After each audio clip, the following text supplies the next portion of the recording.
Hi guys, Assalamualaikum, apa khabar semua? Welcome back to channel in the house. Hey yo!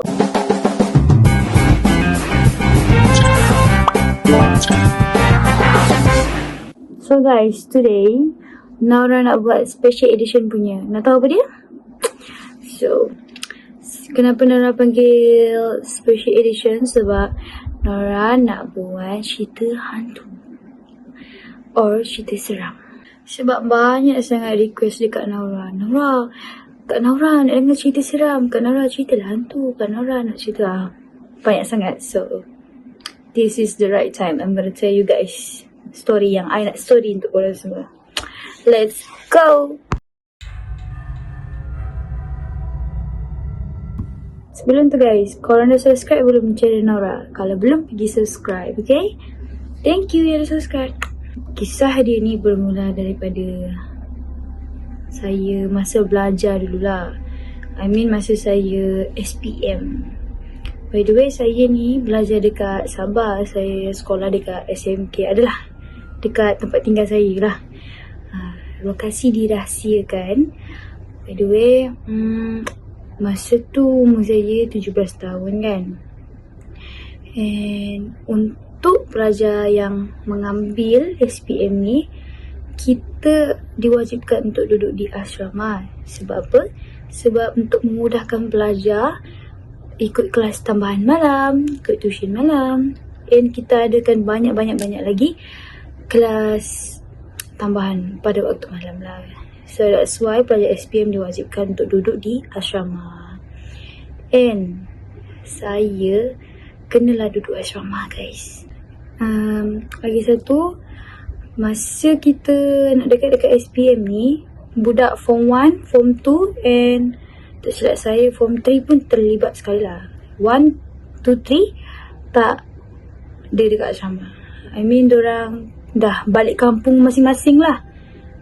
Dah tak tinggal asrama sebab kita fokuskan kepada pelajar SPM lah.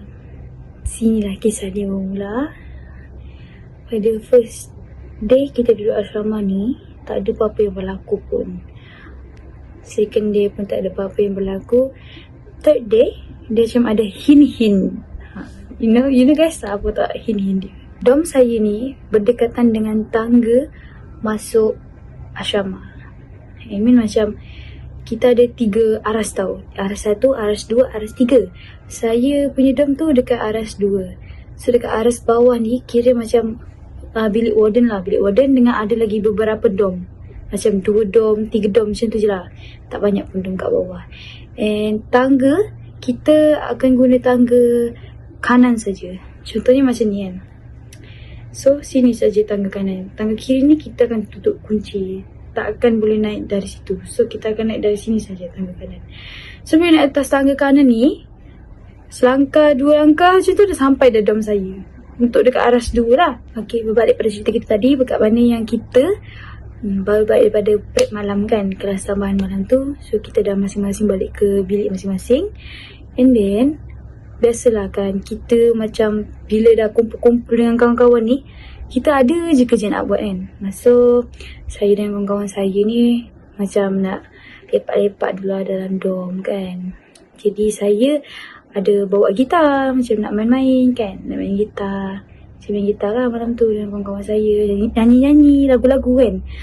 So masa tu kita orang mungkin dalam 4 orang je lah dalam bilik tu. Sepatutnya ada 6 orang tapi 2 orang ni dah balik ke dorm sendiri lah. Mungkin nak semua belajar dalam bilik dia ke, saya tak tahulah. Jadi tinggal berempat saja yang dalam dorm ni. Saking lepak macam tu kan, kita orang tak sangka dah sampai pukul 12. Dah sampai pukul 12 tu, kita orang tak berhenti lepak lagi. Masih sibuk menyanyi-nyanyi kan. Orang tu cakap kena tidur awal. Kalau tak, faham lah. Jadi lama-lama kita dah tersedar pukul 12. Bila kita dah tersedar pukul 12 tu, kita keep lepak. Kita still lepak. And suddenly ada terdengar something. Kita orang terdengar bunyi suara tapak kaki sambil mengheret rotan. Rotan yang cikgu selalu buat tu rotan pelajar tu. Yang tu kita orang terdengar daripada tangga. Yang saya bercakap tadi kan, yang tangga kanan ni sampai je bilik kita orang kan. Okey, kita orang dengar daripada tangga tu suara tapak kaki tu berjalan menuju ke arah kita orang punya dorm.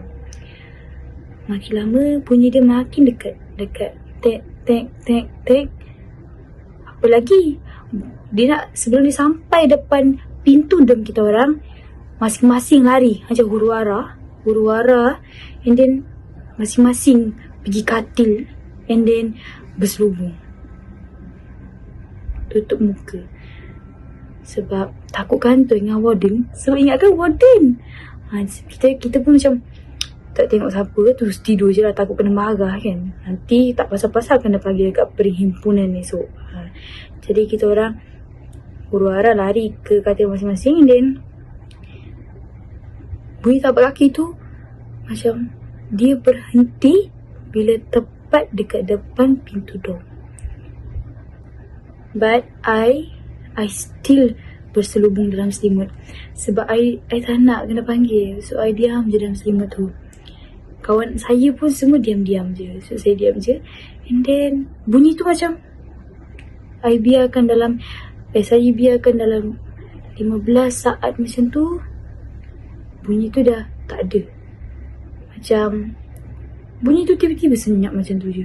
So kita orang kan macam, oh mesti warden ni tengok kita orang je, tidur ke tak tidur kan. Mungkin dia dah belah kot. So kita orang berempat serentak buka selimut masing-masing and tengok ke arah pintu dorm tu. Tak ada bunyi, tak ada siapa-siapa. Kita orang pun dalam hati pun cakap lah, oh mungkin warden tu dah turun kot. Mungkin warden tu dah belah kot. Tak apa-apa, kita sambung je lepak lagi. Degil. Sambung je lepak. Kita orang punya degil tu. Okay, then kita orang sambung lagi lepak. Main gitar, bising. Tiba-tiba ada suara daripada tangga belah kanan tu, yang dekat dengan bilik kita orang kan. Dengar suara dari situ. Dia cakap, tidur. Kuat lah. Dia cakap, tidur dia kat situ. Lepas tu, kita orang look each other. Kita orang pun pandang each other. Lepas tu, saya pun tanya kawan saya, kau dengar tak apa aku dengar? Kawan saya pun, lah aku ingat kau seorang je dengar. Dah. Masing-masing macam, ayo, kali ni confirm kantoi dengan warden. Betul, kali ni kantoi dengan warden. Kita orang fikir macam tu je lah kan. Tak berfikir lagi yang benda tu sebenarnya. Bukan. Itulah. And then, kita orang nak mengintip lah.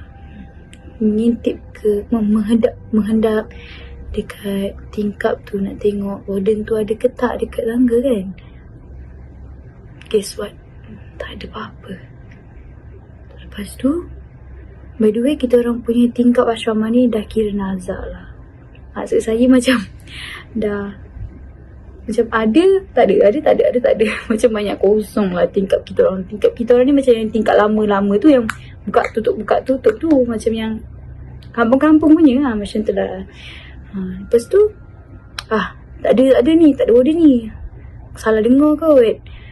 Mungkin dia dari bawah kot suara tu, yang dia suruh tidur tu kan. So kita orang duduk lagi bercerita. Tapi dah tak nyanyi dah. Kita orang bercerita pula. Tak tahu cerita apa-apa lah. Lepas tu, ada suara halus pula. Maksud dia macam suara lembut lah. Dia cakap, tidur. Masa tu semua bulu meremang. Masa tu bulu remang naik. Dah. Empat-empat nangis. Empat macam saling peluk lah. Macam, tahulah kan.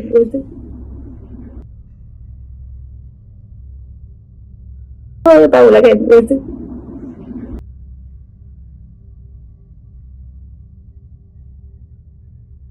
Lepas tu, sejak kejadian tu, kita orang pun dah taubat. Lepas tu dah tak ada dah nak lepak-lepak lebih daripada pukul 10. Sebab dekat sana sebenarnya ada peraturan tau. I mean like, kita tak boleh langgar peraturan tu, confirm benda tu akan datang. By the way, ada satu cerita yang famous sangat dekat asrama saya, which is ada lukisan Cinderella. Kononnya lukisan tu boleh bergerak pada waktu malam. I tak sure lah dom berapa, mungkin dalam dom 8. And cerita tu dari zaman 90 lagi, dah lama dah cerita tu. Semua orang tahu, pelajar kat situ. Cerita tu famous sebab ada seorang pelajar ni, dia tinggal dekat dom yang ada lukisan Cinderella tu. And lukisan Cinderella tu hidup pada waktu malam, tarik kaki pelajar tu. Setahu saya mungkin bukan seorang dua pelajar yang pernah terkena dengan lukisan tu. Mungkin ada banyak juga lah kot. Tapi saya tak tahu cerita ni sebab dia dah macam mulut ke mulut dah. Macam saya pun tak tahu yang the real story tu macam mana. And berbalik pada cerita kita, sejak pada kejadian malam yang berlaku tu, kita orang pun dah tak lepak lagi.